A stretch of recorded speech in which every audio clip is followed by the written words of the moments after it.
Hello, good evening, नमस्कार। स्वागत है आप सबका YouTube channel Kota dot education पर। और स्टूडेंट, हमारा फर्स्ट चैप्टर कंप्लीट हो चुका है, फुल्ली कंप्लीट हो चुका है। हमने उसके पूरी थ्योरी एनसीईआरटी के क्वेश्चन कंप्लीट कर लिए हैं। अब हमारा नेक्स्ट चैप्टर आ जाता है स्थिर विद्युत विभव तथा धारिता। चैप्टर नंबर 2 है, इसको आज हम यहाँ पढ़ेंगे। और उसका पहला टॉपिक 2.1 जो है इंट्रोडक्शन या परिचय हम यहाँ पर लेने वाले हैं। तो चलिए स्टार्ट करते हैं अपना टॉपिक। तो आइए स्टूडेंट, करते हैं अपना चैप्टर स्टार्ट। हमारा चैप्टर है अब चैप्टर नंबर 2, स्थिर विद्युत विभव तथा धारिता। तो इस चैप्टर में हम विद्युत विभव को बहुत डिटेल में समझेंगे। और विभव का जो कंसेप्ट है वह स्थितिज ऊर्जा से जुड़ा हुआ है। तो हमें पहले 11th क्लास में हमने स्थितिज ऊर्जा को बहुत डिटेल में पढ़ा है, ठीक है ना। तो उसको हमें रिकॉल करना है यहाँ पर। और वहाँ हमने स्थितिज ऊर्जा को ज़्यादातर समझा है गुरुत्वाकर्षण बल से। गुरुत्वाकर्षण बल के आधार पर जो स्थितिज ऊर्जा बनती है किसी द्रव्यमान में या किसी निकाय में, उसको हमने वहाँ ज़्यादा समझा है। तो यहाँ भी मैं उसका उदाहरण लेके 11th क्लास का वो कंसेप्ट रिकॉल करूँगा। और फिर इसी चीज़ को अपन अपने इस चैप्टर के लिए आवेश के लिए काम में लेंगे। तो समझते हैं अपन इसको। देखो, स्थितिज ऊर्जा क्या होती है, इसको अपन संचित ऊर्जा भी बोलते हैं, ठीक है। तो ऐसे निकाय जिसके कणों के मध्य अन्योन्य क्रियाबल संरक्षी बल कार्यरत हों, तब कणों की स्थिति के कारण विद्यमान ऊर्जा निकाय या कणों की स्थितिज ऊर्जा कहलाती है। जैसे अभी मैं इसके लिए मान लेता हूँ कि एक निकाय अपन ले लेते हैं। मान लो पृथ्वी एक पार्टिकल है उसमें, और ये पेन एक पार्टिकल है। दोनों ने मिलकर एक निकाय बना हुआ है। अपन मान लेते हैं कि दोनों का एक निकाय है। तो पृथ्वी और इसके बीच में एक गुरुत्वाकर्षण बल है, ठीक है ना। या उसको अपन कह सकते हैं कि दोनों के बीच में एक म्यूचुअल फोर्स काम कर रहा है, अन्योन्य क्रियाबल काम कर रहा है। तो अन्योन्य क्रियाबल काम कर रहा है, इसलिए इस पेन की हर स्थिति पर कोई ना कोई ऊर्जा रहेगी इसमें, ठीक है ना। जैसे मान लो इस स्थिति में अलग, इस स्थिति में एक प्रकार की ऊर्जा रहेगी, इसको अपन चेंज कर देंगे स्थिति को, तो इसमें ऊर्जा फिर चेंज हो जाएगी, एक नई स्थिर ऊर्जा इसके अंदर आ जाएगी। तो इसकी हर स्थिति पर कोई ना कोई इसमें एक ऊर्जा विद्यमान रहेगी। तो ये क्यों विद्यमान है? क्योंकि पृथ्वी के कारण इस पर एक बल काम कर रहा है। अगर पृथ्वी के कारण इस पर बल काम न करे तो इसमें कोई ऊर्जा विद्यमान नहीं रहेगी, इसमें संचित ऊर्जा जीरो हो जाएगी, या स्थिर ऊर्जा इसकी क्या हो जाएगी? शून्य हो जाएगी। तो इससे ऊर्जा तभी बनती है किसी भी सिस्टम में या किसी पार्टिकल में, जब उनके बीच में एक म्यूचुअल फोर्स काम कर रहा हो। ये सबसे इंपॉर्टेंट बात है, इसको आपको जरूर समझना है कि म्यूचुअल फोर्स जरूरी है उस सिस्टम में। जो पार्टिकल है उनके बीच में म्यूचुअल फोर्स का होना जरूरी है। देखो, आप सपोज करो कि मान लो कि गुरुत्वाकर्षण बल नहीं है, ठीक है ना। गुरुत्वाकर्षण बल नहीं है तो अब ये पेन हवा में लटक जाएगा, न तो ऊपर जाएगा न नीचे जाएगा। और गुरुत्वाकर्षण बल है तो हम इसको जैसे मान लो किसी ऊंचाई पर रखते हैं, तो उसके बाद अब जब हम छोड़ते हैं तो पेन नीचे जाने लगता है। तो इसका मतलब क्या हुआ? इसमें ऊर्जा थी, स्थिर ऊर्जा, तो वही तो गति ऊर्जा में बदलने लगी। तो वो स्थिर ऊर्जा इसमें क्यों थी? क्योंकि म्यूचुअल फोर्स काम कर रहा था, इसलिए ऊर्जा थी और वही गति ऊर्जा में बदलने लगी। अब बल ही नहीं होगा तो आप इसको किसी भी पोजीशन पे ले जाओ, हर जगह जाके ये हवा में लटक जाएगा, ठीक है ना। यहाँ रखोगे तो यहाँ लटक जाएगा, यहाँ छोड़ोगे तो यहाँ लटक जाएगा, नीचे जाएगा नहीं, यहाँ रखोगे तो यहाँ लटक जाएगा। मतलब आप इसमें कोई प्रकार की ऊर्जा रहेगी नहीं। तो बहुत इंपॉर्टेंट बात है ये कि उस निकाय में अन्योन्य क्रियाबल काम करने चाहिए। और अन्योन्य क्रियाबल भी संरक्षी बल होना चाहिए। संरक्षी बल का मतलब क्या होता है? देखो, आपने पढ़ा है 11th क्लास में कि जिसके द्वारा एक बंद पथ पर किया गया कार्य शून्य होता है, ठीक है ना। इसको मैं भी आपको बताऊंगा बंद पथ पे कैसे होता है कार्य शून्य। इसके अलावा ऊर्जा की हानि ये बल नहीं करते हैं, और इनके द्वारा किया गया कार्य पथ पर निर्भर नहीं होता है। जैसे अपन फॉर एग्जाम्पल अपन समझे दोबारा, तो यहाँ पर जैसे मान लो ये कोई पृथ्वी के लिए किसी पार्टिकल की पोजीशन ए है, और उस पार्टिकल को आप ए से बी तक लेके गए, ठीक है ना। और वापस बी से ए तक ले आए, ठीक है। वापस मतलब जहाँ पर आप पहले थे वापस वहीं आ गए। तो इस प्रक्रिया में जो गुरुत्वाकर्षण बल का कार्य होगा, संरक्षी बल का कार्य होगा, वह शून्य हो जाएगा, ठीक है ना। लाने में और वापस जहाँ यहाँ से ले जाने में और वापस लाने में, हम जिस स्थिति पे हैं अगर उसी स्थिति पे वापस लौट जाते हैं तो उस निकाय में संरक्षी बल के द्वारा किया गया कार्य शून्य आता है। इसके अलावा ये बल ऊर्जा की हानि नहीं करते हैं। मतलब जैसे मान लो स्थितिज ऊर्जा है तो वो अगर मान लो लॉस हो रही है, कम हो रही है, तो वो गति ऊर्जा बढ़ने लग जाएगी। और अगर मान लो गति ऊर्जा में लॉस हो रहा है तो स्थिर ऊर्जा बढ़ने लग जाएगी। तो जिस निकाय में संरक्षी बल काम करते हैं वहाँ एनर्जी का लॉस नहीं होता है। हालांकि ऐसे कोई परफेक्ट निकाय नहीं होते हैं जिनमें केवल संरक्षी बल ही काम करें, वहाँ संरक्षी बल भी अपने आप विद्यमान होते हैं। इसके अलावा इनका कार्य पथ पर निर्भर नहीं होता है। अब जैसे मान लो आप ए पोजीशन से बी पोजीशन जाना चाहते हैं, ठीक है ना। तो मान लो आप ए से बी सीधा गए। इसके अलावा आप अगर मान लो ए से बी इस तरह से इस दूसरे पथ से गए, ये फर्स्ट पथ है, ये सेकंड पथ है, जैसे मान लो एक तीसरा पथ आपने और ले लिया, इस पथ से गए आप, तो तीनों पथों पे जो कार्य आएगा वो सेम ही आएगा। मान लो फर्स्ट पथ पे 10 जूल कार्य आता है, तो इस पथ पे भी कार्य 10 जूल ही आएगा और इस पथ पे भी कार्य 10 जूल आएगा। तो संरक्षी बल के द्वारा किया गया कार्य जो होता है पथ पे निर्भर नहीं करता है, वह केवल ये देखता है कि इनिशियल पोजीशन क्या है और फाइनल पोजीशन क्या है। तो ये काफ़ी इंपॉर्टेंट कंसेप्ट होता है स्थिर ऊर्जा का। तो मैं आपको दोबारा फिर एक बार कंक्लूड कर देता हूँ। स्थिर ऊर्जा का मतलब है कि स्थिर ऊर्जा किसी निकाय में तभी बनती है जब उस निकाय में म्यूचुअल फोर्स काम कर रहे हों, तब कणों की स्थितियाँ एक दूसरे के सापेक्ष प्रभावी होती है या इंपॉर्टेंट होती है, और उनकी स्थिति का एक दूसरे के सापेक्ष मतलब होता है। अगर स्थिति में चेंज आता है तो उससे दोनों को फर्क पड़ता है, ठीक है ना, जब वो म्यूचुअल फोर्स काम करता है। अगर म्यूचुअल फोर्स काम नहीं कर रहा है तो उनको कोई फर्क ही नहीं पड़ता है। इसलिए हम कहते हैं कि स्थिति के कारण ऊर्जा, क्योंकि स्थिति महत्वपूर्ण है तभी तो स्थिति के कारण ऊर्जा बनती है, ठीक है ना। तो यहाँ पर स्थिति महत्वपूर्ण करता है उनके बीच का अन्योन्य क्रिया बल।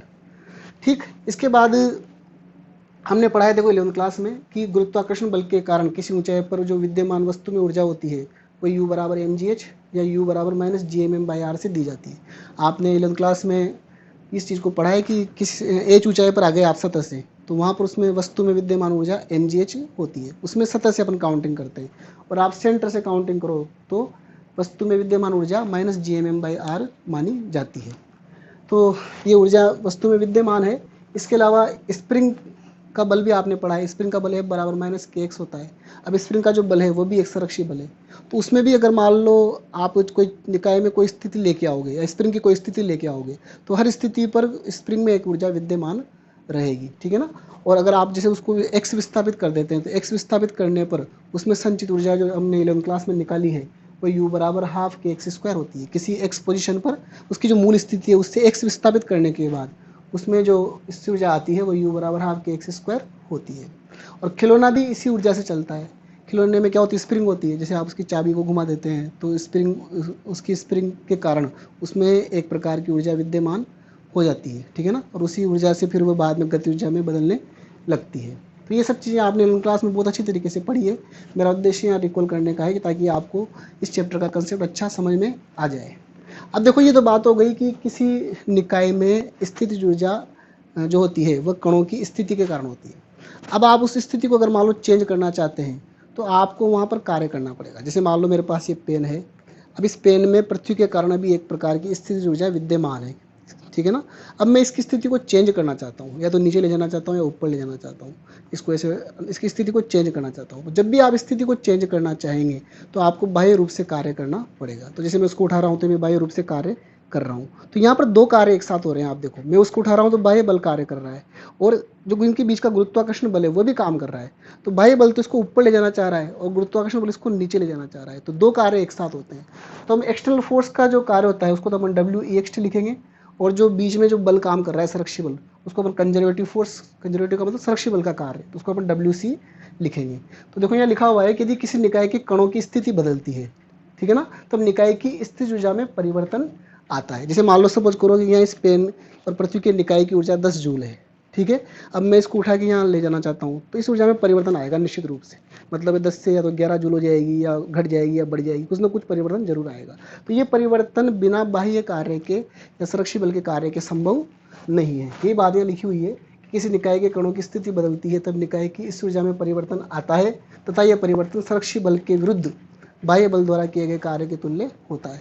तो कितना चेंज आएगा एनर्जी में वो अपन किससे निकाल सकते हैं, बाह्य बल ने जितना कार्य किया उतना एनर्जी में चेंज आएगा। क्योंकि अपन जानते हैं कार्य और ऊर्जा की तुल्यता है, कार्य ऊर्जा तुल्यता सिद्धांत हमने पढ़ा है। तो जितना कार्य हम करेंगे उतना ऊर्जा में परिवर्तन आ जाएगा।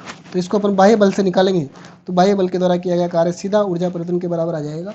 और अगर आप उसमें जो कंजर्वेटिव फोर्स का कार्य निकालोगे, संरक्षी बल का, गुरुत्वाकर्षण बल जैसे मान लो है, तो उसका कार्य निकालोगे तो उसके लिए फिर आपको आगे माइनस साइन लगाना पड़ेगा। तो ये सब चीज़ें आप 11वीं क्लास में बहुत अच्छी तरीके से समझ चुके हो।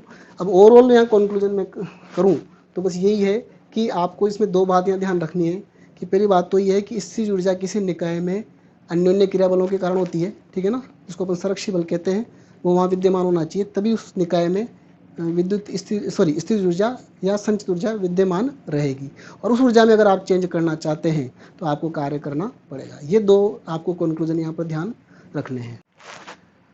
देखिए हम यहाँ पर स्थिर वैद्युतिकी पढ़ रहे हैं और यहाँ पर स्थिर वैद्युतिकी में हम आवेशों कि आवेशों के निकाय की बात कर रहे हैं। अब आवेशों के बीच जो बल काम करता है वो कूलाम बल होता है, ठीक है ना, और कूलाम बल भी एक संरक्षी बल है।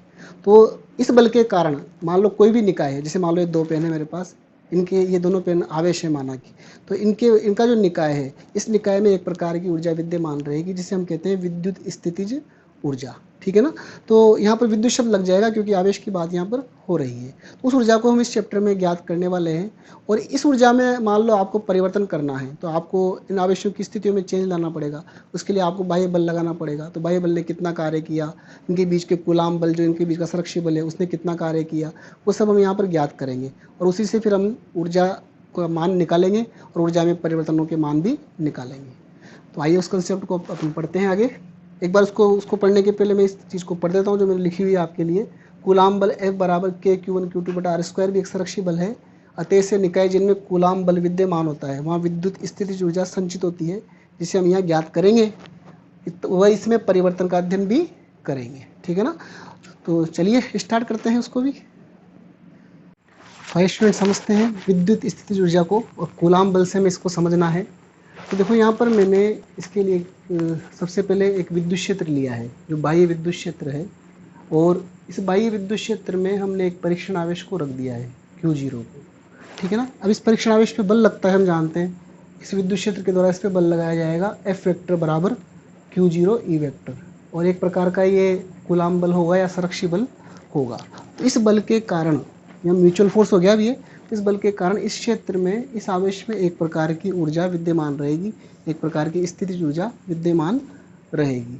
अब हम यहाँ पर क्या चाहते हैं, देखो कि इस आवेश को हम इस रीजन में गति करवाना चाहते हैं। क्षेत्र का बल इस पे राइट साइड पे है और हम इसको चाहते हैं कि लेफ्ट साइड पे लेके चलें। तो जब हम इस आवेश को लेफ्ट साइड में लेके चलेंगे तो हमें एक बाह्य बल लगाना पड़ेगा, और हम इसको बिना त्वरण के ले जाना चाहते हैं। तो बिना त्वरण के ले जाने का मतलब होगा कि आपको यहाँ पर ठीक इतना ही बल आपको बाई साइड पे लगाना पड़ेगा। तो देखो मैंने बाह्य बल को बिल्कुल Q0 E वेक्टर ही लिया है, और माइनस लगाने का मतलब है कि मैंने उसकी दिशा चेंज कर दी है। तो अब क्या होगा कि इस पर टोटल बल 0 हो जाएगा आवेश पर, और जड़त्व के नियम से या तो ये स्थिर हो जाएगा या नियत वेग से गति करेगा। तो अब नियत वेग से अपन इसको चलाना चाहते हैं, तो नियत वेग से ये गति करता हुआ आएगा, ठीक है ना। यहाँ पर A से B तक हम इसको लाना चाहते हैं, तो नियत वेग से गति करता हुआ आएगा, और इसमें लाने में जो कार्य हो रहा है वो इस बल के द्वारा हो रहा है, बाह्य बल के द्वारा। तो बाह्य बल का कार्य भी हम यहाँ पर ज्ञात करेंगे। तो देखो सबसे पहले लिखा हुआ है कि हम जानते हैं कि किसी बाह्य विद्युत क्षेत्र में परीक्षण आवेश पर बल निम्न होता है, F वेक्टर बराबर Q0 E वेक्टर, और चित्रानुसार ये राइट साइड में है, ठीक है ना। अब इस आवेश को इस विद्युत क्षेत्र के विरुद्ध, हम विद्युत क्षेत्र राइट साइड में उसके विरुद्ध हम चलाना चाह रहे हैं, तो विद्युत क्षेत्र के विरुद्ध बाह्य बल F वेक्टर बराबर माइनस Q0 E वेक्टर द्वारा अल्प विस्थापित करने में किया गया कार्य। हम टोटल A से B तक लाना चाहते हैं, पर हम जब इस तरह से कार्य ज्ञात करते हैं तो पहले किसी बिंदु पर ज्ञात करते हैं। 11th क्लास में आपको याद होगा, पहले बिंदु पर कार्य निकला जाता है, फिर पूरा जहाँ से जहाँ तक जाना होता है उसके लिए हमें समाकलन करना पड़ता है। तो यहाँ पर देखो जूम से मैंने बताया है कि मान लेते हैं इसके बीच में कोई पॉइंट P है, उस बिंदु पे हमें कार्य निकालना है।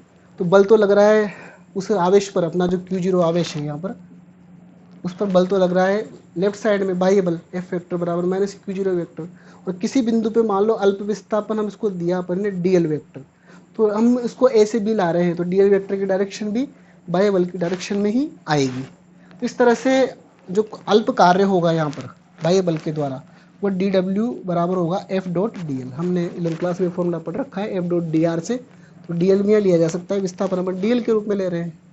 अब देखो यहाँ पर बल रख देंगे अपन minus Q0 E vector dot DL, बाह्य बल मैंने रख दिया। तो यहाँ बाह्य बल कार्य कर रहा है और साथ साथ संरक्षी बल भी कार्य कर रहा है, ठीक है ना, क्योंकि संरक्षी बाह्य बल अगर इसको लेफ्ट साइड में लेके आना चाहता है तो संरक्षी बल उसको राइट साइड में ले जाना चाहता है। पर अभी हम यहाँ पर बाह्य बल के कार्य से गणना कर रहे हैं, तो बाह्य बल ने कितना कार्य किया, ठीक है ना। तो यहाँ पर A से B तक कुल कार्य होगा जो हमारा समाकलन से निकलेगा, तो कुल कार्य या स्थितिज ऊर्जा में परिवर्तन। आप जानते हो देखो कि इस A पोजीशन पे इस आवेश की कोई ना कोई स्थितिज ऊर्जा है, और आप उसको B पोजीशन पे लेके आओगे तो उसकी नई स्थितिज ऊर्जा बन जाएगी, मतलब इस ऊर्जा में चेंज आएगा, ठीक है ना। तो वो चेंज कितना आएगा कि हम बाह्य बल के कार्य से निकाल सकते हैं। इसके पहले जब मैंने आपको बताया था 11th क्लास का कंसेप्ट, उसमें ये बात बताई थी मैंने आपको कि पोटेंशियल एनर्जी में चेंज जो होता है वो बाह्य बल के कार्य के बराबर होता है। तो वो कार्य हम यहाँ पर समाकलन से निकाल लेंगे, कुल कार्य, इसका समाकलन कर देंगे अपन, तो DW का समाकलन W हो जाएगा, जिसको हमने W एक्सटर्नल कहा है यहाँ पर, और इसका समाकलन करेंगे तो माइनस क्यू जीरो को मैं बाहर ले लूँगा और A to B E dot D L हमारे पास आ जाएगा। तो ये इस चैप्टर का हमारा एक बेसिक फॉर्मूला रहेगा जब हमें किसी विद्युत क्षेत्र में ए से बी तक जाना होगा क्षेत्र के विरुद्ध। यहाँ पर एक बात को समझना और ज़रूरी है कि इसके पहले हमने देखा कि जब आवेश को हम बिंदु ए से बी तक लाते हैं, मतलब उसकी पोजीशन को चेंज करते हैं, तो ऊर्जा में कितना परिवर्तन आता है, क्योंकि हर बिंदु पे उसमें ऊर्जा विद्यमान होती है। इससे ऊर्जा विद्यमान होती है विद्युत क्षेत्र के कारण, तो उसकी ऊर्जा में जो परिवर्तन आता है वो हमने ज्ञात कर लिया ए टू बी के लिए। पर मान लो हमें किसी पर्टिकुलर बिंदु पे ही ऊर्जा ज्ञात करनी है, हमें परिवर्तन ज्ञात नहीं करना, हमें किसी बिंदु पे ऊर्जा ज्ञात करनी है, तो उसके लिए फिर हमें क्या करना पड़ता है कि उस आवेश को अनंत से लेके आना पड़ता है, क्योंकि अनंत पे इससे ऊर्जा का मान शून्य माना जाता है। तो हम एक परीक्षण आवेश को यहाँ पर क्या करेंगे, अनंत से विद्युत क्षेत्र के विरुद्ध किसी बिंदु पी तक लाएंगे। तो जब हम इसकी गणना करेंगे, इसमें कार्य की गणना करेंगे, तो ओवरऑल वह बिंदु पी पर स्थित ऊर्जा बन जाएगी। देखो इस तरीके से बनेगी। हम यहाँ पर देखो विद्युत क्षेत्र में किसी बिंदु पर आवेश की स्थितिज ऊर्जा निम्न सूत्र द्वारा दी जाती है। तो हम डेल्टा यू जैसे ज्ञात करते हैं, हम किसी पॉइंट से किसी पॉइंट तक आते हैं तो ऊर्जा में परिवर्तन आता है। तो हम यहाँ पर अनंत से पी तक आ रहे हैं, तो बाद का मान माइनस पहले का मान, परिवर्तन हमेशा ये देखा जाता है बाद का मान माइनस पहले का मान। तो बिंदु पी पर ऊर्जा माइनस अनंत पे ऊर्जा। अब अनंत पे ऊर्जा जीरो हो जाएगी तो ये मान केवल यूपी बचेगा, मतलब ऊर्जा में चेंज केवल बिंदु पी पे ऊर्जा के बराबर बचेगा। तो यही फायदा इसका होता है, क्योंकि हमें अगर मान लो हम एक बिंदु अनंत पे ले लेते हैं तो हमें अनंत पे तो ऊर्जा जीरो ही है, तो डायरेक्ट इस बिंदु पे जो ऊर्जा है वो हमें प्राप्त हो जाएगी। तो यूपी हमारे पास आ जाएगा। और चेंज इन एनर्जी जो इससे ऊर्जा में जो परिवर्तन होता है वो किए गए बाह्य कार्य के बराबर होता है। तो यहाँ हम बाह्य कार्य निकाल लेंगे। तो देखो इस इक्वेशन से हम इसको ऐसे लिख सकते हैं, यूपी बराबर, और ये कार्य हो जाएगा हमारा बाह्य बल द्वारा किया गया कार्य इनफाइनाइट टू पी। लिमिट इस बार सिंबलिक लिमिट क्या लगेगी, हम अनंत से बिंदु पी तक आ रहे हैं, तो इनफाइनाइट टू पी। और फॉर्मूला वही सेम है जो अपन ने पिछले इसमें पढ़ा था, minus q zero integration infinite to p e dot D l. तो इस फॉर्मूले से हम किसी भी बिंदु पर ऊर्जा ज्ञात कर सकते हैं। और फिर अगर मान लो आपको एक बिंदु से दूसरे बिंदु तक जाना है तो फिर आप उसके लिए परिवर्तन भी ज्ञात कर सकते हो। डेल्टा यू बराबर u two minus u one या u P minus u Q, जिस पॉइंट से जिस पॉइंट तक आप जा रहे हो उसके लिए ज्ञात कर सकते हो। तो बस ये ध्यान रखना है इसमें कि जब भी आपको किसी बिंदु पर गणना करनी होगी तो आपको उसमें जिस बिंदु पर आप आ रहे हो उसके लिए पहला बिंदु आपको अनंत पे मानना पड़ेगा। और यही प्रक्रिया इस चैप्टर में आगे तक चलने वाली है। ठीक है स्टूडेंट, तो आज का हमारा ये टॉपिक अब कंप्लीट होता है।